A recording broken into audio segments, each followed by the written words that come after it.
Hello, everybody. Welcome back to Reign of Troy Radio, episode 476, coming to you on Monday, February 27th. We are going to preview the start of spring camp, which begins next Saturday, or this upcoming Saturday, March 4th.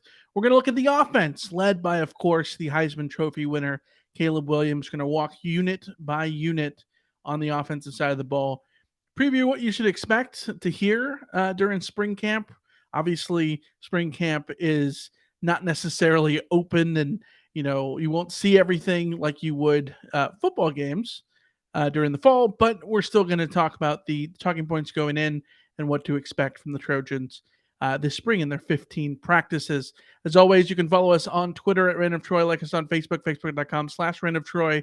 Be sure to subscribe to us wherever you get your podcasts, Apple Podcasts, Stitcher, TuneIn, Overcast, Spotify, and of course, we are here live on YouTube. As always, you can join us in our membership, including the Rot Squad, where for $4.99 a month, you get to join our private Discord channel, talk to other Rotbots, and get at least one members only video per month as we go towards the regular season. That'll ramp up, obviously, a little bit more. But we're excited about it, and we hope to see you there as well. So hit the join button here on YouTube. I'm your host, Mike Garcia, along with my co-host, Elisa Deratola, here in the Reign of Troy studio in Los Angeles. Hello, everybody. Hello. Spring ball already, right? It's wild. I mean, this is the probably third time this year that I'm gonna say out of probably 50, like, wow, the year is moving really fast, Yeah. and the off season feels endless, and yet it's like we're already at March, like we're already at spring ball. It's pretty wild. So I'm not telling it to move slower.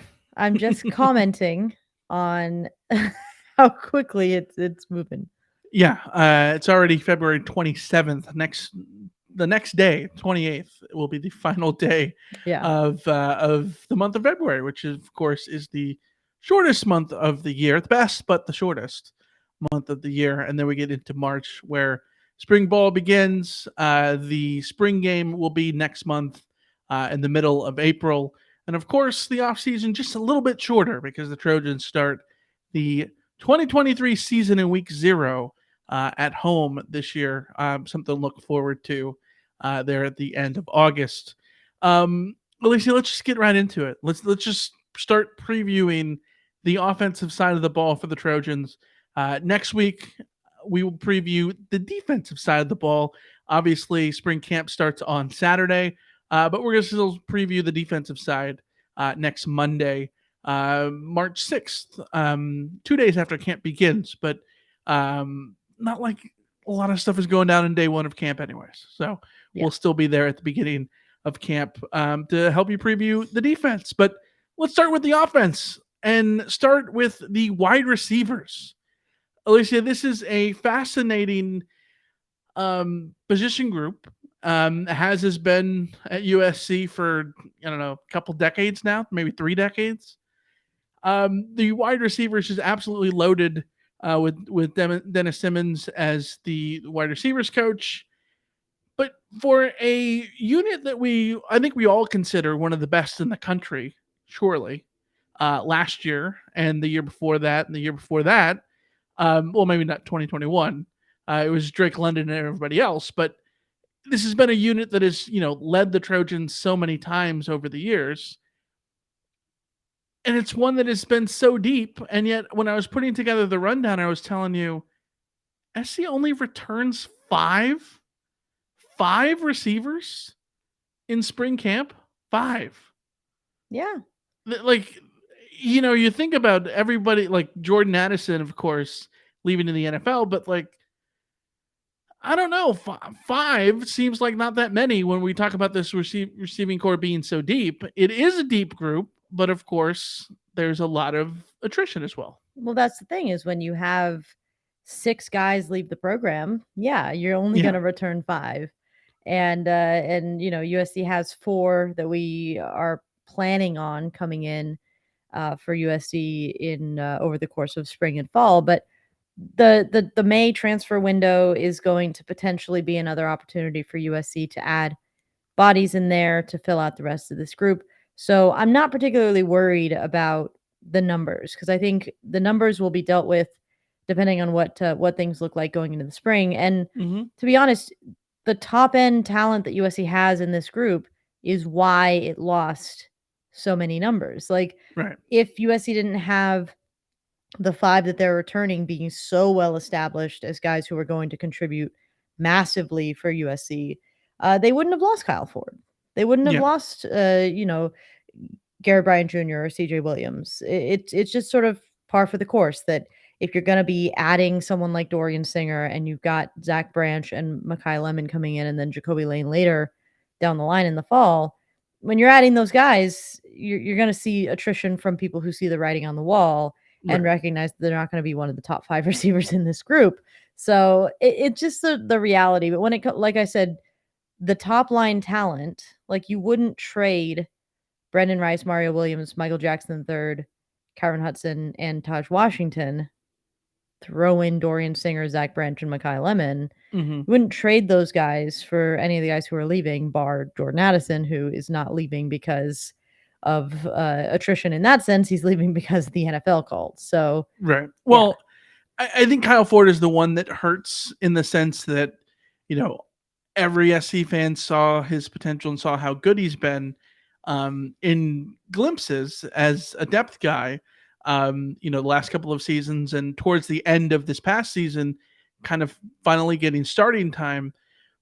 But like you said, when you bring in Dorian Singer, who was at the best wide receiver in the conference last year, you bring him in and you pair him with Mario Williams, who had 5 touchdowns, 631 yards last year for basically the triumvirate of the top receivers for the Trojans last year were Addison, Williams, and Washington. And he Well, missed two time with two of injury those guys too. are back. Yeah. Yeah. Mario Williams, I think, has much more in him in terms of production than we saw this past season Yes. because he missed several games, and when he came back, he was maybe still lingering with that injury. So I think Mario Williams is looking at himself as the number one wide receiver. Dorian Singer is looking at himself as the number one wide receiver. I'm sure Brendan Rice looks at himself as a potential number If one wide receiver the way if that you're he Taj played. Washington, why don't you think you could be? Yeah, absolutely. So and I agree, losing Kyle Ford hurts. To me, it hurts mostly because he went to UCLA. Like, if Well, he hadn't yes. gone to UCLA, it would have been a bummer to see him leave, but, like, it wouldn't hurt. But when it comes down to it, like, would I trade 1 year of Kyle Ford for the potential of Kyron Hudson or Michael Jackson III? I don't know. I don't know. I have really, really high hopes for MJ3 and really high hopes for Kyron Hudson. So, Yeah. it's the people in the leagues always say, it's a business and these are business decisions. So when it comes down to it, USC has to feel extremely good about the wide receiver group. Caleb Williams has to feel extremely good about the wide receiver group.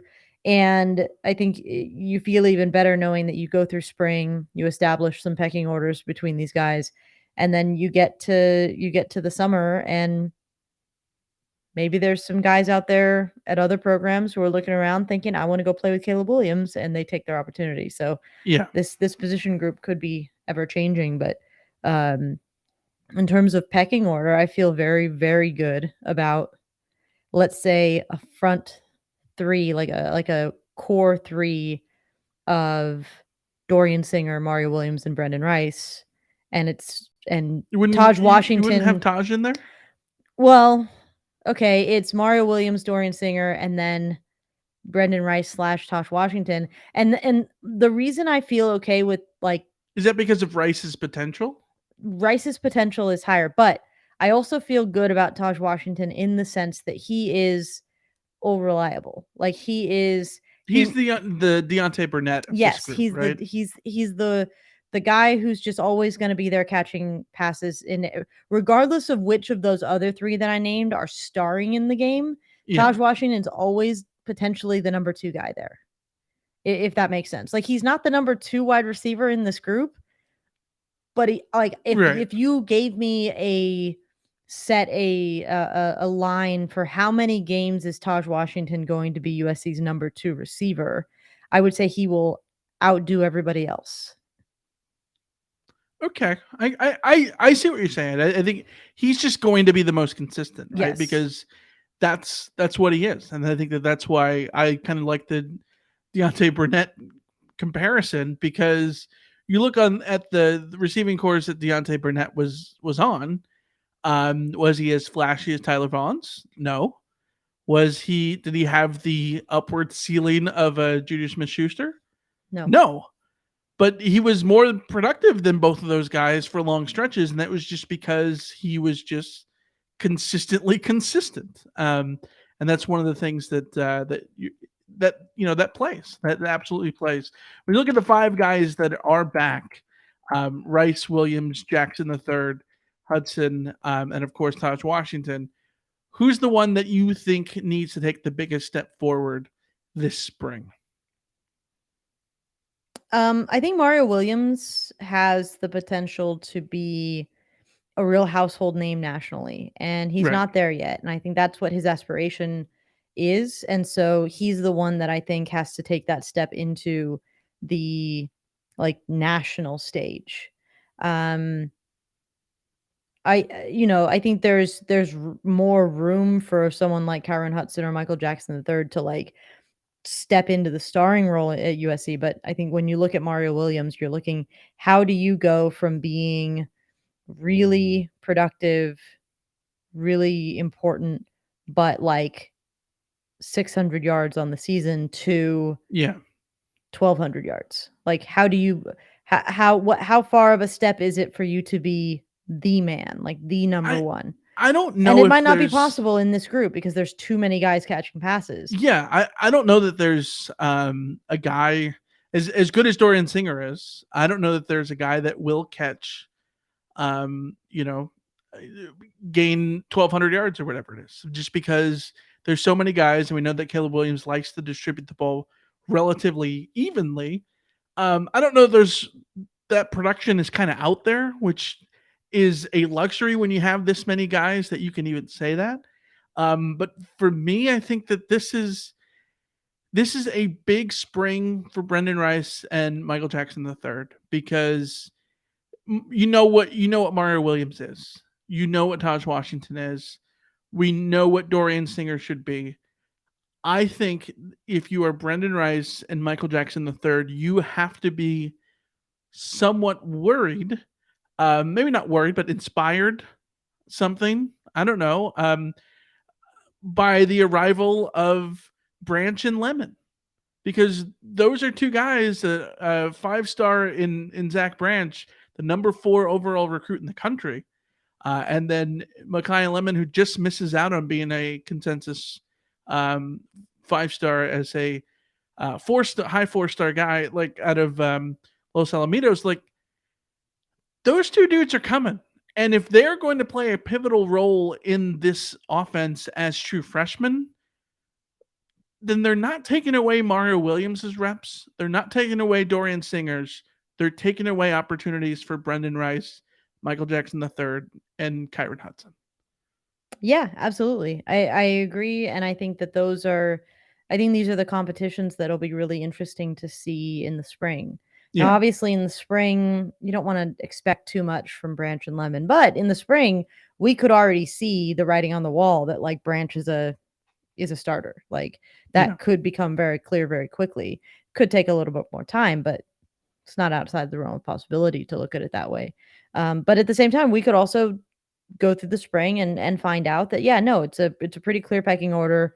It's Mario Williams, Dorian Singer, and Brendan Rice, or one of those, Williams, Washington, and maybe Jackson takes his step up, or yeah. whatever it is. I think that's what's exciting to see during the spring is what combinations are we going to see of those guys take on sort of bigger roles. Now, the downside of all of this is like we're hoping to glean all of this from spring camp, but how much will we be able to glean in terms of what's being viewed and what's being reported and all of that kind of stuff? But at least we'll have Yeah. the spring game to sort of get a sense of things. Yeah, but before we move on to tight ends, is there any sort of thing that you expect to hear about from Branch and Lemon? Because I feel like they're coming into a wide receiver core that is so stacked. The pressure's really off of them, and I think that that's a good spot for those two guys to be in. Yeah, absolutely. I think they get to go in and settle into college life and see how they do. And I think, like I said, it would not surprise me if Zach Branch makes a ridiculous run in spring and it's already clear that he's the guy. Hmm. But I don't think you have to write him off if he doesn't do that in spring because you feel so good about everybody else in that unit that, like, yeah, give the kid time, see what he does. Yeah. Let's move on to the tight ends. Your favorite position, of course, led by Coach Zach Hansen. Might be the most outside of the quarterback. The unit that we don't have much to discuss. Will have 3 scholarship tight ends in the spring. Jude Wolf, who will be a redshirt senior, Ethan Ray, who will be a redshirt senior, and Lake McCree will be a redshirt sophomore. Josh Follow has graduated along with Malcolm Epps, the Texas transfer. Those guys are gone, but Wolf, Ray, and McCree are back. SC, of course, did get a big signing from the guy who is right off the top of my head, not Walker Lyons. There Walker we go. Lyons, Yeah, yeah. Walker Lyons out of Folsom, 4-star tight end. But he's going on a morning mission. Is going to miss the 2023 season. He will enroll next year in 2024. So not only is he not going to be there this spring, but he's not going to be there in the fall either. So basically, he's a gray shirt player, right? Like Yeah. you just don't think of him at all this year. So the tight ends are what they are. That could certainly change later this fall if SC is able to get Deuce Robinson, who they're still after the Pinnacle High guy out of Phoenix, top tight end in the country. But for now in spring camp, it's Wolf, Ray, and McCree. Yeah, the depth is what you worry about here because USC has, certainly last year we saw Josh Follow take on more of a role in this offense. And it's not that he was a prolific pass catcher, but he was on the field and blocking and contributing in all of the ways that you expect a tight end. The depth there is certainly not very good. But I really like Lake McCree, and I really, really want to see what Lake McCree can accomplish with a fully healthy season and sort of so Yeah. knock on all the wood and cross all the fingers and hope that that he can put it together because I think Lake McCree is the guy that's really flashed as a freshman, and we haven't really gotten to see him have a run out in a while. Jude Wolf is definitely the sort of X factor guy. Speaking of, all of these guys have had injury issues. Ethan Ray has basically been injured his entire career, Yeah. even going back to high school. Jude Wolf has dealt with an injury every single year that I can remember. So all of these guys, it's a question of will they be healthy? But like, if Jude Wolf is healthy, what does that look like for USC? I'm not sure. I think if you wanted to pick any of the 3 to be totally healthy, personally, I'd pick Lake McCree because I think we've seen his ability as a receiver to be pretty dynamic compared to the rest. Hmm. But if you wanna look at, like, body sizes and prototypicalness, Jude Wolf is that guy. And so if USC could have him be healthy and sort of have a Josh Follow like senior year where he comes out and sort of is able to put together, maybe a little bit of an understated, but still very valuable final season, Hmm. that would be outstanding. Am I gonna bet on any of these guys being healthy? No, I am not. I've been around the block. I'm not messing around with it, but that's what you have to work with the tight end group, right? Like, Yeah. hope, but also we'll Well, see it when it happens. of those 3 guys, McCree's the only one who caught a pass last year. Yeah. He caught 10 for 106 yards, 2 TDs for the then freshman. He was playing as a freshman. He got the 4 games that he played in 2021. Now he's going to be a redshirt sophomore going into this year out of Texas. And, you know, Wolf and Ray have been in the program for so long. It's like I was talking to you that it's been so long, but also feels like they just got here. And part of that is because they've been injured so many times. They've been, not necessarily on the field so much, and it's kind of changed how we sort of have expectations of the tight ends. But like we've talked about before, I don't think that's a problem when you consider the tight end.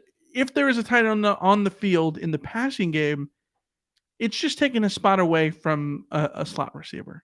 And we know that SC has a million receivers right now.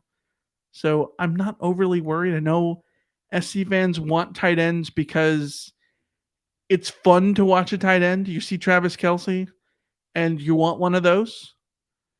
But rest assured, if there was a Travis Kelce on the roster, he'd be getting the ball. To me, the big question to be asked of this tight end group is touchdowns, not necessarily receptions, receiving yards, anything like that. It's touchdowns because last year Malcolm Epps and Josh Follow each had 2 touchdowns. Yeah. Lake McCree had 2 touchdowns. So Well, combined they had 17 catches and 6 touchdowns. with TDs. Yes. So obviously you get McCree back and you hope that he can be more of a fixture in the offense. But the real question is red zone threats. Who's your red zone threat? And I think McCree can be that guy. But Follow and Epps were delivering those touches as well.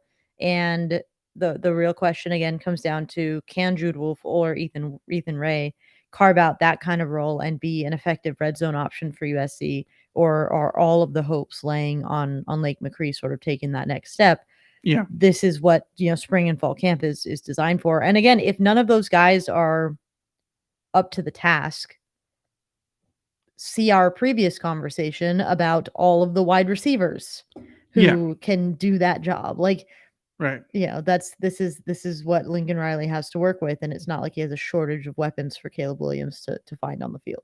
Yeah, absolutely. Let's move on to the running backs, led by Raleek Brown and Darwin Barlow, the 2 returnees. There will be 5 running backs, however. Travis Dye, of course, moves on to the NFL after a lengthy career in college football and only 10 games for the Trojans. He gained 884 yards, 9 TDs last year, and I think that every one of those yards and TDs was an important one. And I'm not sure there's a Trojan who's played 10 games that will have a bigger impact in terms of fan supports and admiration and all those things. Seniority, leadership that Travis Dye brought to this program and to the running backs, and now SC has to replace it, just like they had to replace, early on. Travis Dye is the offensive Stevie Tuikolevatu to me. Yeah, just came right in, took on a leadership role, won over everybody, and just love everything about watching Travis Dye play. And that's the biggest bummer about the injury that he suffered, and also just not getting to see him play more, because those 10 games were really, really fun, like really, really enjoyable to watch. So there's some big shoes to fill, but the guys who are returning have already filled those shoes in a portion of the season. Yeah. We're talking Austin Jones and Raleek Brown. So yeah, Austin Jones, who I did mention before, is back for another season. 135 carries, 705 yards, 5 TDs. And really, I think of what he did towards the end of the season when Dye went down. Yes, you can think of early on what Austin Jones was doing against Fresno State. He had a great game for the Trojans against Fresno State. He had 12 carries for 110 yards, but it was more about the UCLA and Notre Dame game for Austin Jones, where he combined for 274 yards on 46 carries. With the expectations of how do you replace Travis Dye, he absolutely came through and stepped up. SC could not run the ball against Utah or Tulane, but those are the 2 games without Andrew Voorhees, so I'm not going to hold that against Austin Jones. But you expect him to sort of be what he was when he had success last year, if SC can get the offensive line sorted out. And then Raleek Brown going into a sophomore season, I think you expect a huge jump forward. Um, 42 carries last year for 227 yards, 3 touchdowns. Not amazing numbers as a running back because he was so sporadic in how he was used, but he's someone who can provide a jolt to the passing game out of the backfield. He can do it every way that you want him to do it. Sort of reminds you of a little bit of Reggie Bush in the type of athlete that he is. And I think that one of the things that's so nice about this, the returning guys, Austin Jones, Raleek Brown, and Darwin Barlow, is how different they are. Austin Jones, a nice little combo back. Raleek Brown, the speedster jitterbug, and Darwin Barlow is the guy who will just run you over. Yeah, I mean, I would feel good about USC's running back group if it was just those three guys coming back. Right. Like, are any of them better than Travis Dye? No. Like, Travis Dye was on another level for me. But the three of those combined, you'd feel very good about the frontline ability that you have from Jones and Raleek Brown to be sort of the 1-2 punch. And then depth with I like Darwin Barlow as a runner. I don't know that he's been able to break through as that like run against UCLA, I think everyone will remember for a long time. and he's capable of that. And I think if you give him more opportunities, if injuries struck or whatever, and he had to come in and be the number one guy, I think he could get the job done. Mm-hmm. But USC isn't just returning those three; they're adding another to the mix, and that's what I think makes this group really, really exciting. Is I don't know who USC's leading rusher next season is going to be, and I think it's very much up in the air because you're adding Marshawn Lloyd, and that's a whole other X factor to deal with. Yeah, Lloyd comes over from South Carolina. He can keep all of his USC merch. Just color it a little bit different, I guess. 111 carries for the Cox in 2022, 573 rushing yards, 9 TDs. Had a couple of big games against Charlotte and Kentucky. Kentucky, the second best defense in the SEC. 110 yards, averaged 5 a pop against the Wildcats on the road. I think that's really solid. He had injury issues towards the end of the season in November and did not play in the bowl game against Notre Dame, but he's someone who, has sort of the experience that SC got with Austin Jones and Travis Dye last season. And then you add him into the two early enrollees that SC brings in the 2023 class, Quentin Joyner and Amarian Peterson, both out of Texas, both 4-star running backs. And suddenly you got 6 guys in the backfield, 3 returners, a transfer, and 2 incoming freshmen. Yeah, and all there for spring.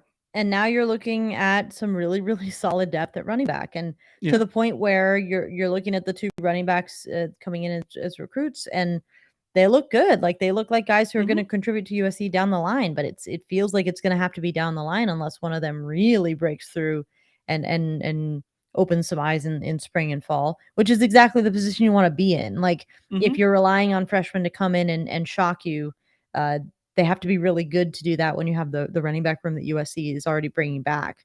But like, when it comes down to it, Marshawn Lloyd has probably the highest ceiling of any of the guys that USC has in this group. He's 24/7 Sports compared him to Frank Gore on as a recruit.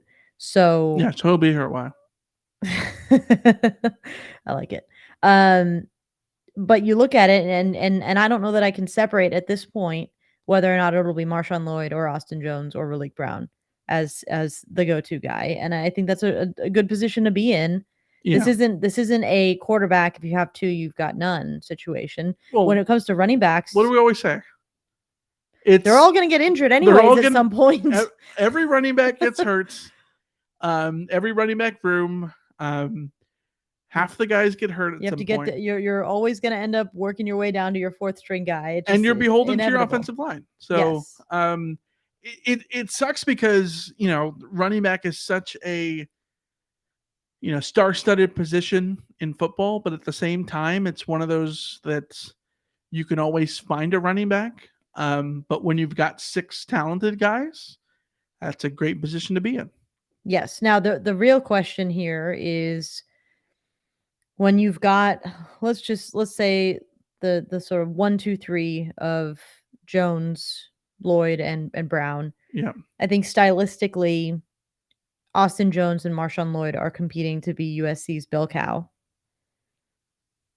Where does Raleek Brown fit in is going to be the question of the offseason, because he is too athletically gifted Not to see the to field. not see the field. But where does he see the field? What circumstances does he see the field? I think it's a good problem to have. It's a great problem to have. And again, like, I'm not, when you have the weapons that USC has a wide receiver, when you have the potential that USC has at tight end, especially if you add Deuce Robinson in there, um, you're sort of looking for ways for everyone to eat. And Raleek Brown is going to be one of those ones where he has to put it on the coaches where he is so good that they cannot Yes. leave him off the field. Well, hey, if the Jags can make Etienne an every down back, then Raleek Brown could be Oh, an every down back. in college, Yeah. and certainly in a Pac-12 slate, I don't see any reason why Raleek Brown couldn't be an every down back. Yeah. Now, is it ideal for Raleek Brown to be your every down back? Probably not. Like, the luxury that USC has is that But he you doesn't necessarily have to get the ball every play. No, he but you can doesn't. also split him out wide. You can have him as a receiver. Yes. You can sort of have him be your Percy Harbin if you want to do it that way too. Yes. The real question for him, and this is the question we're always asking about the young running backs that USC has coming up that we want to see more of, is when does the light go off? Yeah. The switch turn on in terms of pass pro.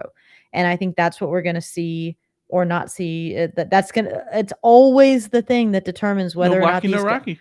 No blocking, no Rocky. It's always the thing that eventually tips the scales over whether or not you are a integral part of the offense or just a luxury part of the offense.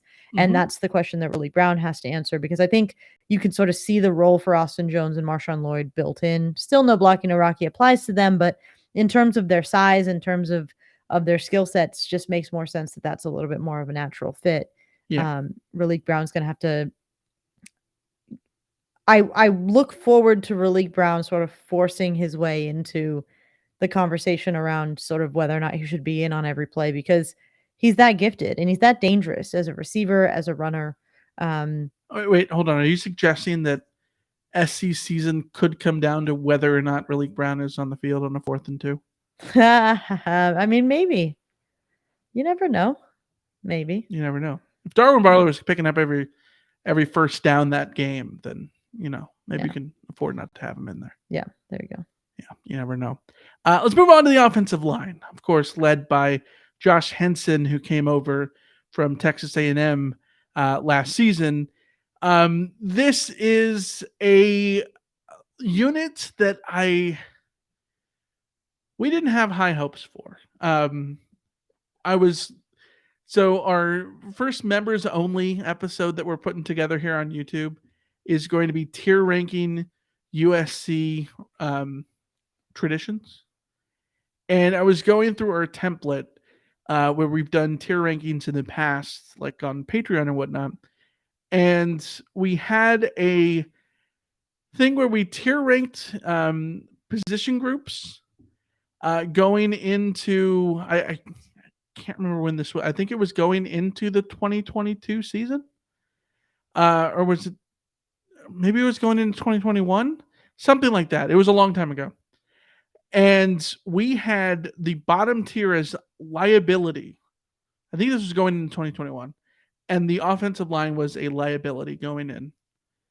And we said it in 2021 under Clay McGuire. That was possibly the best unit on the team, the offensive line, when you wouldn't have expected it because they were so atrocious in 2020, right? 2022, they were incredible at run blocking. The best offensive line SC has ever had statistically in terms of run blocking. When you look at the numbers, they were incredible. SC far and away was leading for most of the year in opportunity rates. I just I'm pulling up the numbers right now to see where SC finished. They were like top 10 in everything except for sack rate, which sack rate was like Yeah. just weirdly low. So SC finished the year in terms of line yards. They were fourth, standard down, line yards second, opportunity rate number one, power success rate number four, So top stuff 5. rate number 11. Yeah. SC was great.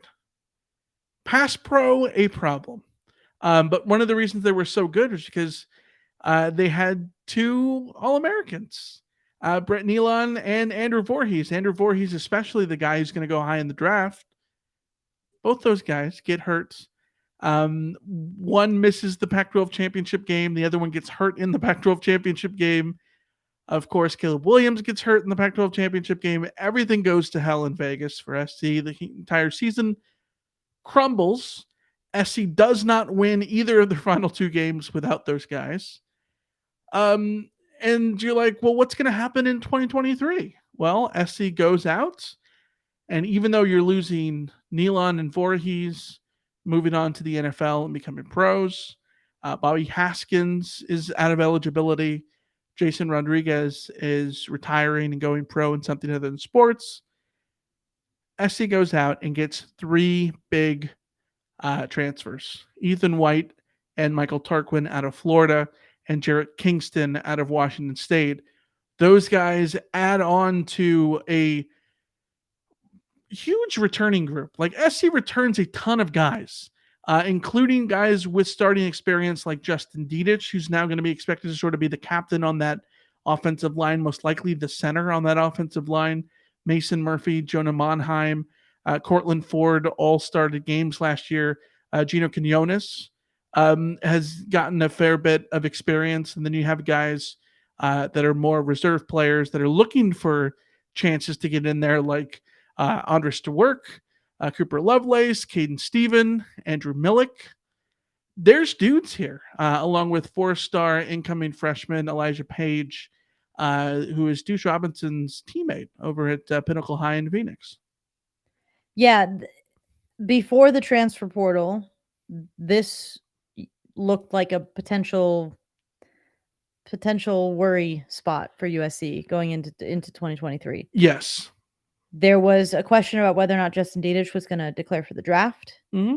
We knew that Nealon and Voorhees would be gone. I think there was worried about Ford potentially transferring, right? There was a very real chance of Jonah Monheim being the only returning starter, regular starter on that line, along with Mason Murphy.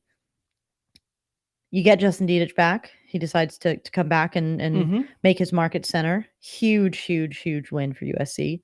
Yep. And then you go add 3 starting level transfers. Yes. These are big boys who slot right in. Kingston was a guy at Wazoo that everyone thought was going to the NFL. Kingston was a question of whether or not he was going to go to the NFL or transfer. Yeah. And he decides to transfer. So he slots in immediately.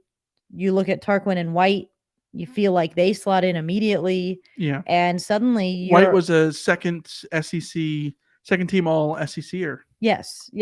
Outstanding offensive lineman that USC is plugging in to a unit, to a group, to an offensive scheme that we have already seen is built to have the offensive linemen succeed. Right. So now you're in a position where you're now looking at 4 of 5 starts, 5 starting jobs are pretty much settled. Yeah. And the question is whether or not someone like Mason Murphy or Cortland Ford sort of works their way into that starting 5, or sort of who becomes the sort of 6th man utility guy that USC is able to use on that line. So you go from this could be a worry spot to this. They shouldn't skip a beat. Yeah, they shouldn't. There's 7 or 8 guys that legitimately would expect to be starters, which I think is a great position for SC to be in. This is what the transfer portal was made for. Yeah, from a USC perspective. And SC is, taking advantage of it the best way that they can. And this comes in a time where, people haven't necessarily been happy with how SC's been able to recruit out of high school. Missing guys that you would have wanted, but when you go fill up the transfer portal like they have, makes up for a lot. You want to start. You want to build some cachet enough Yeah. to start recruiting guys that you then develop to take over those roles. And USC has guys coming in, Amos Talele, Micah Bonuelos, Alani Noah, and Tobias Raymond, sort of 3-star guys with each of them has potential beyond that 3-star. You look at them and you're sort of you can see what they're trying to do as far as those. They Sure. might not be sort of 4 or 5-star guys, but you can see what the potential level that they're trying to sort of tap into there for each of those guys. Mm-hmm. And even if you just hit on 2 of the 4, you're feeling pretty good, right? Right. You want to start being able to recruit the 5 and 4-star guys, but part of that is also building up the cachet of saying like, listen, we sent Voorhees and Nealon and set them up better for the NFL draft. Right. Voorhees, 3-star guy. Dedich is another guy that you're going to look at and say, does he get his shot at center, and what does he do with it, and what does that factor in then as far as NFL draft stuff? Mm-hmm. When you get transfers like Ethan White and Tarquin and Kingston, you're filling gaps that can then help you down the line, because if those guys then turn a big season with USC into a legit NFL draft evaluation, then you're just sort of building up that reputation as, yeah, you can come to USC and be a successful offensive lineman. Part of the problem that USC has had is that for how many years before the past couple of years was the offensive line not necessarily being developed and Mm-hmm. being wasteful with top sort of level talent, and question marks around, how many different coaches USC was cycling in and out of. So the instability on the offensive line, it's nice to have Josh Henson. It's nice to have confidence in Josh Henson. It's nice to have confidence in Josh Henson within Lincoln Riley's scheme. It's nice to just feel like the offensive line is going to be put together and taken care of, and not have to go through the whole rigmarole of, is the scheme doing everything possible to benefit the offensive lineman? Is USC doing their offensive lineman a disservice by firing offensive lineman coaches and bringing new ones in and having a whole changing your sort of approach to every single season? Mm-hmm. All that kind of stuff. It feels nice to not have to talk about, a new face and new names on the coaching staff and questions around this. I feel strangely confident about this entire group from top to bottom. You should, yeah. And I think it's nice that SC gets to bring in the 4 3-star guys in the fall with literally no expectations. Yeah. So come in and learn. You don't have to start. And if you do, again, it's because you were really damn good. Yeah, Talalele can get there, and Benuelos and Noah and Raymond, they can get there without having to sort of be under the gun. Like, I look back at where SC was in 2017.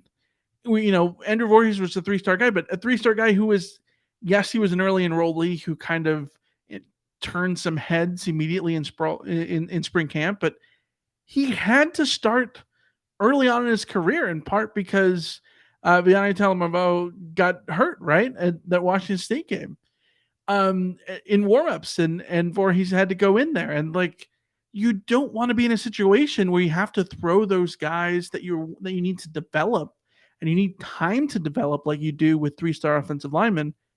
You don't want to have to, throw them into the fire so soon.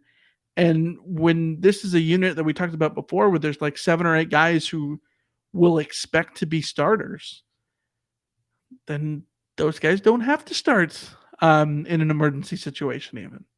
Yeah. Like you said, I feel good. It's crazy how good I feel given the players that USC lost in exactly. this unit. And it's quick turnaround, quick rebuild. It's going to be really exciting to watch this offense. When you look at what USC returns at wide receiver, what USC returns at running back, and adds at running back, and adds at wide receiver, and adds at offensive line, and returns at quarterback, obviously. It's really exciting to think about how this offense exceeded my expectations and how quickly they were able to flip the switch under Lincoln Riley. Average 41.4 points per game. We know Lincoln Riley offenses can average 45. We know Lincoln Riley offenses can be better than they were in 2022. And the 2022 offense was the best that USC has had in over a decade. Mhm. So Yeah. that is a really exciting position to be in, and the offensive line is a big part of that, because if the offensive line wasn't so well placed with the transfers and my sense of the coaching staff and the scheme and all that kind of stuff, we would be coming in saying, well, Caleb Williams might have to be running for his life, Right. and the offense might take a step back just because the offensive line isn't going to be as good. And we don't have to sit here and say that. And that's exciting. Yeah, which leads us into the quarterback room. Um, all right, what is there to say about the quarterback What is room? there to The say? quarterback room, of course, led by head coach Lincoln Riley. Um, they returned two guys. Two guys. You might have heard of. You've heard of both. You might have heard a guy named Caleb Williams. He won this trophy where it's got like this bronze guy making a pose called the Heisman Trophy. Yeah. Won that. USC's, of course, eighth Heisman winner, and he's back for a junior season. Year number 3 under Lincoln Riley, year number 2 at SC, and Miller Moss is back, of course, and new early enrollee Malachi Nelson out of Los Alamitos will be there in the spring as well. I'm so fascinated by this because is this the best situation SC has had at quarterback in like a long time, or is it that? Because there is no pressure on Caleb Williams this spring. Malachi Nelson has a nice little spot here because he's a true freshman who gets to watch the Heisman winner take reps every single day and also doesn't have the pressure of you need to go in there and start immediately. And then if you're Miller Moss, you have the incentive of, staving off Nelson as the backup. Like, I think everyone sort of is in a very good spot where Caleb Wilson just needs Caleb Wilson. Well, why do I keep doing this? Caleb Williams just needs to stay healthy, and do the little things this spring. That's all he's got to do. And Miller Moss and Malachi Nelson are going to have an ample opportunity to sort of, steadily improve. Yeah, I mean, let's be honest though. USC's hopes in 2023 hinge on Caleb Williams staying healthy. Yes. Um, Yes. I wish I had a better sense that if Caleb was unavailable, that Miller Moss could come in. And obviously, no one is going to perform at the level that Caleb Williams is performing at. It's just not fair to Right. ask them. But like, could USC still win the Pac-12 without Caleb Williams? I don't know that I'm ready to say that in terms of the quarterback situation. Well, not when the Pac-12 is this good. Yes, exactly. But at the same time, you are correct in that you have the Heisman winner. Obviously, you're Mhm. in a great spot. Miller Moss is a veteran enough player now that you feel like he's got to be in a decent position to understand Lincoln Riley's system, to understand his job, to have apparently has a good head on his shoulders. Mhm. Um, and worst comes to worst, if Miller Moss isn't capable of taking over as a backup, you always break glass and just throw Malachi Nelson in there. Like, it's not the end of the world if you have to do that.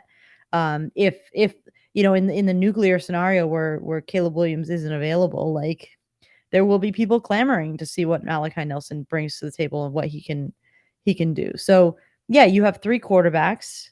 One of them is the best football player I've ever seen in the college level. Um, and that's saying a lot because I never thought I'd sort of get to that point so quickly with a player in this day and age. Um, but yeah, like, you have the excitement of Malachi Nelson, you have the reliability theoretically of Miller Moss, and you've got Caleb friggin' Williams. So I mean, what can you complain about? I think my only complaint is just like this sort of weird, shattered sort of uh sense of like, if Lincoln Riley trusted Miller Moss, then he would have put him in the damn Pac-12 title game. But like, that's not fair to Miller Moss because that was such a weird situation where I don't think Does Caleb Williams is does going to let Andy himself get Reid pulled. trust Chad Henne? I mean, I think the answer is yes, yes, that's why they let him play, but Chad Henne is also not not Mahomes. Mahomes. And the moment Mahomes was able to get Right. Wait. his Yeah, you body, you you take you take a hobbled Patrick Mahomes over right. anybody, and I think that's the. I'm not going to fault Lincoln Riley for taking a hobbled Caleb Williams over any quarterback that was sitting behind. Hey, So the interception that was really the dagger. If that pass is completed, obviously this is a huge if situation. It's a 7-point game late in the fourth quarter. yeah, it's ridiculous that I mean, I don't want to like rehash that game, but you will not convince me that a USC with a healthy Caleb Williams, everything else remains the same in terms of health. USC loses Brett Nealon, USC loses it, Andrew Voorhees, and all of that kind of stuff. If Caleb Williams is healthy in that game, USC is not losing that game. I will go to my grave believing that. I think if Caleb Um, Williams is healthy, at worst for SC, it is a redux of the first game. yeah, where you lose because you didn't get the ball back, or what you know. Well, where it turns into a shootout where it's anyone's game. Yeah, yeah. Right. But At worst. I mean, yeah, that's again not to like we've hashed and rehashed those losses Sure. enough, but when it comes down to it, like Caleb Williams is freaking incredible, and watching Patrick Mahomes during the playoffs this year only reaffirmed my sense of Caleb Williams being the second coming of Patrick Mahomes, just like doing it younger. Well, the interesting thing is Mahomes was not remotely impressive in the playoffs. He didn't do anything special because he was hurt. Because he was hurt. Well, yeah. Because he was hurt. The what made him so successful in the playoffs was that he didn't make mistakes.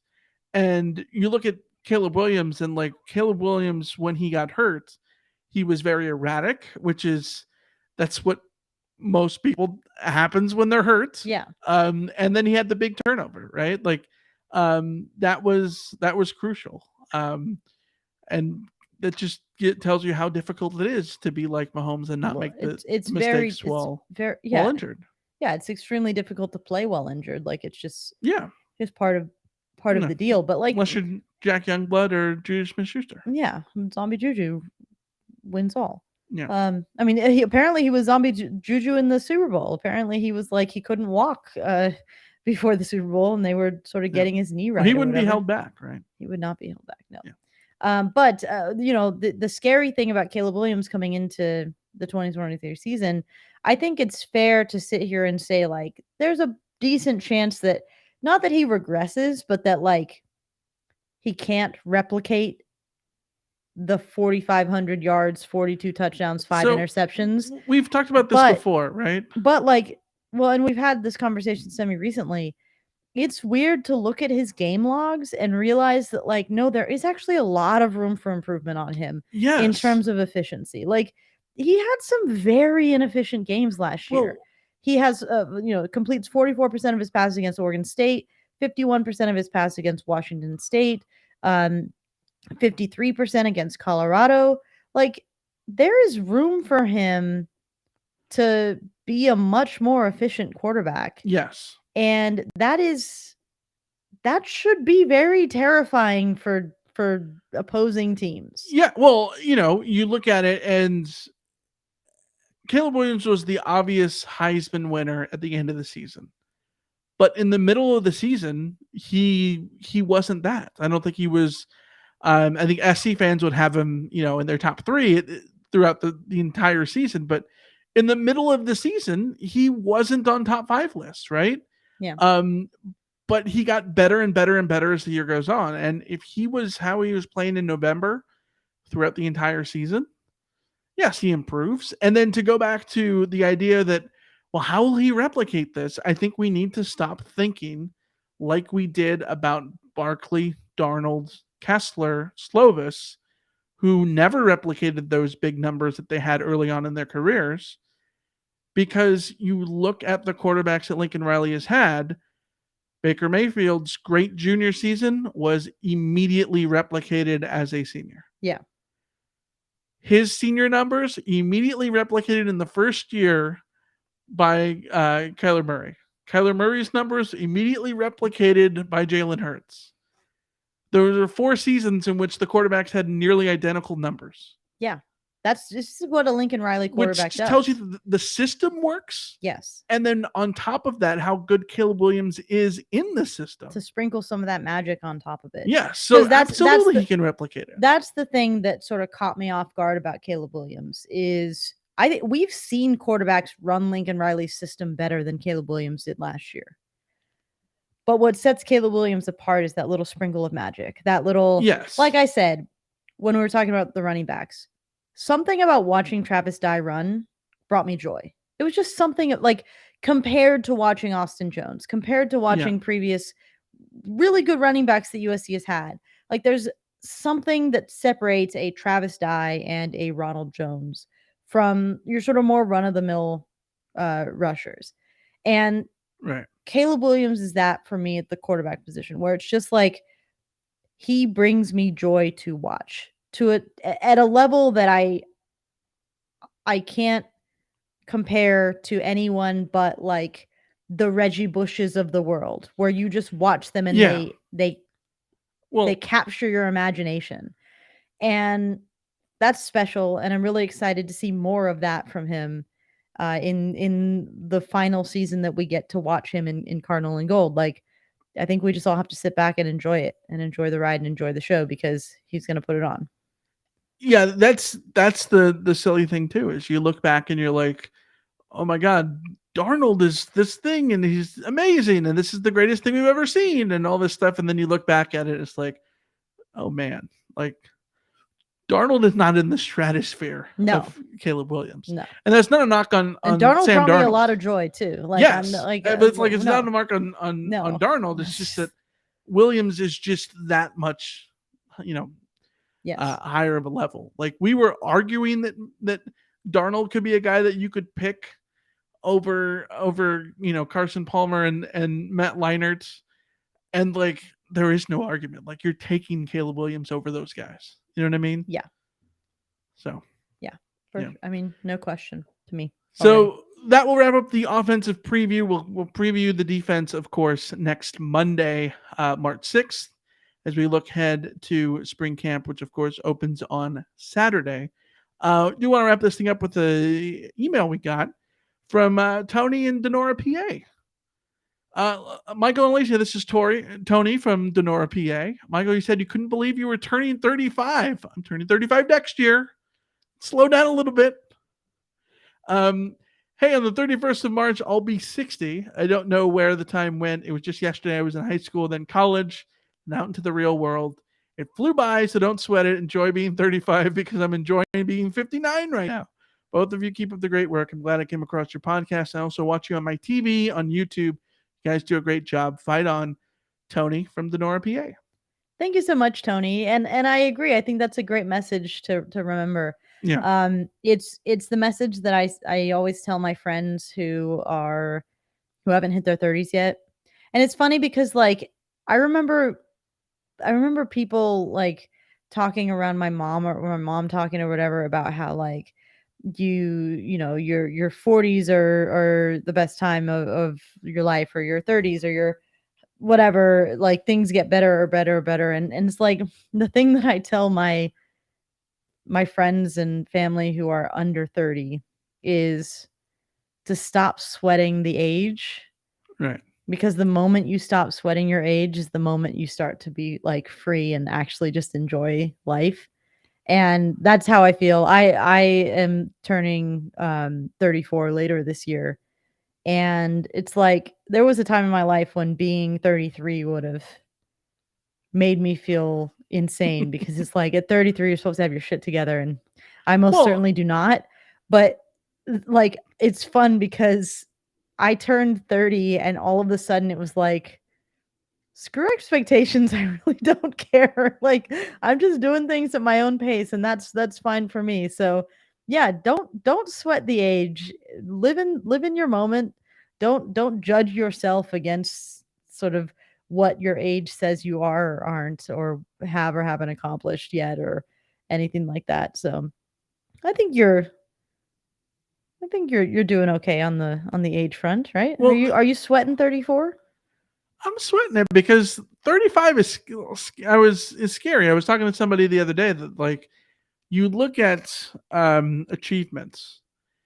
And I was talking with a colleague who was like, yeah, the way that the milestones go, you go 18, 21, 26, 30, and then what's after 30? And I'm like, first of all, 26, what's 26? Oh, that's when you're no longer on your Your parents' parents' insurance. I'm like, insurance. I didn't even think about Yeah, that. that Yeah, is that's a big age. that's a big one. But 35 is a huge one because as a kid you learn that you can become president at 35.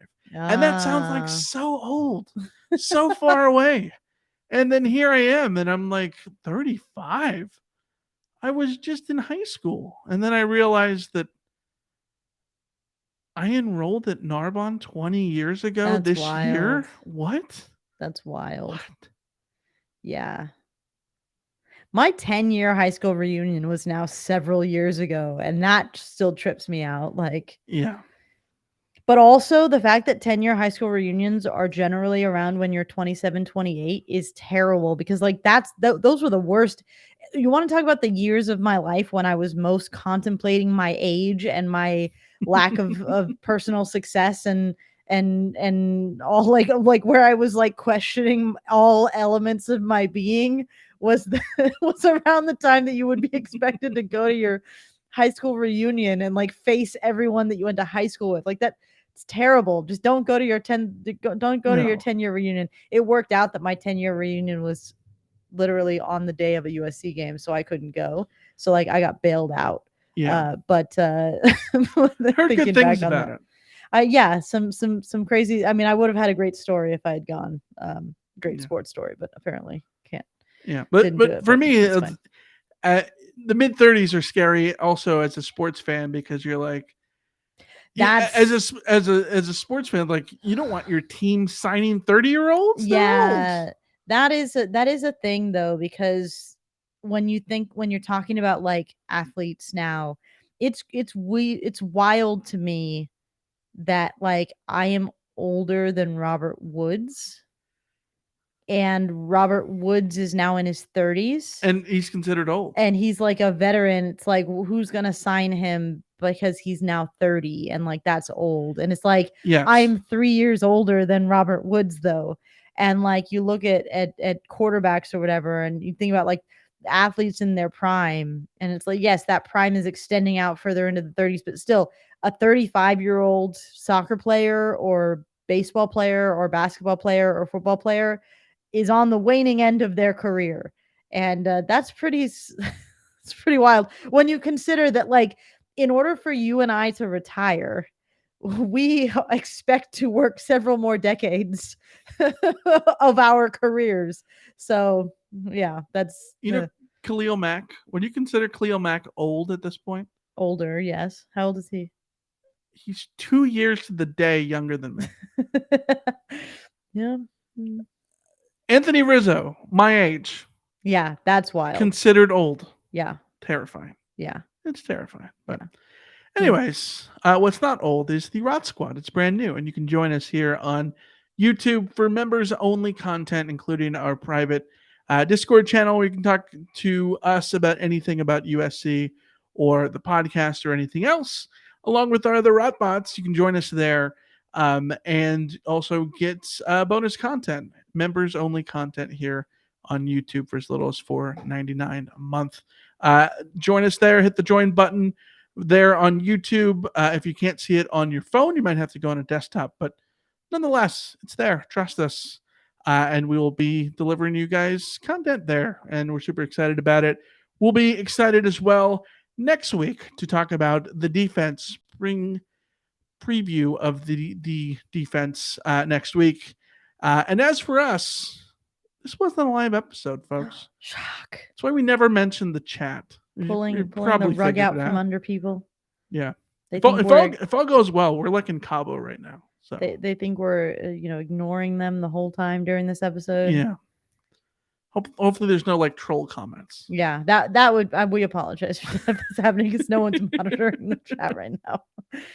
Yeah. So all right. Yeah. We'll be back next week. Probably tanned and Hopefully tanned and relaxed. Yeah. Yeah. So, all right. We'll see you. See ya. See ya.